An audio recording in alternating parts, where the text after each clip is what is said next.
Today, I'm going to show you a super simple cranberry sauce recipe that I guarantee you can make that's going to have a huge impact on all of your Thanksgiving dishes.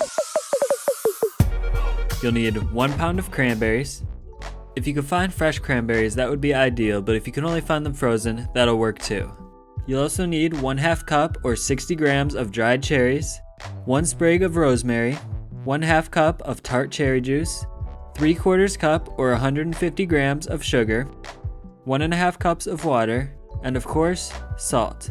So let's head straight over to the stove and get started. Alright, so this part of the recipe is pretty simple. We're just going to throw all of our ingredients into a medium-sized pot or saucepan, along with a pinch of salt. You're going to set the pot over medium to low heat and bring the mixture to a simmer, stirring occasionally.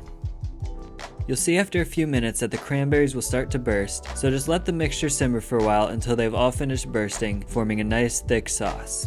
This process will take about 25 to 30 minutes, so you'll just need to be patient, making sure to maintain a simmer throughout the entire process. Don't worry about covering up the pot because you actually want some of the water to evaporate so the sauce will thicken. After all of the cranberries have burst and your sauce is thickened to the point where it coats your spoon, it's ready to be removed from the burner.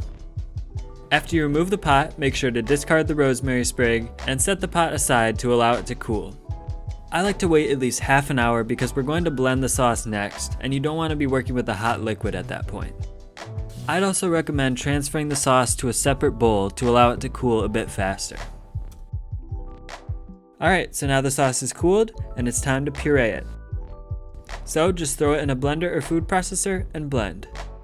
You don't have to go crazy here because we're going to strain out the pulp anyways, but you do want to blend enough to extract all of the flavor from the cranberries and dried cherries. So just blend until your heart is content, then strain the sauce through a fine mesh strainer set over top of a bowl. Work the sauce through the strainer using a rubber spatula to make sure you're extracting all of the liquid. You've made it this far in the recipe, so you don't want your beautiful sauce to go to waste at this point. So try to get as much liquid out as possible. You may need to work in a couple of batches, emptying the strainer as necessary. When I make it, I like to put it in a little squeeze bottle like this for easy serving and storage. The sauce will last at least a few days in the fridge, but if you have extra, you can also toss them in the freezer for later use. So that's what I'm doing here. This sauce is of course perfect with your turkey, but I recommend trying it with your stuffing, mashed potatoes, or even Brussels sprouts. I think you'd be surprised by how much the extra acidity improves most Thanksgiving dishes. And if you want to see my favorite recipe for roasted chicken, which by the way goes great with this cranberry sauce, you can click right here. Thanks a lot for watching, and I'll see you over there.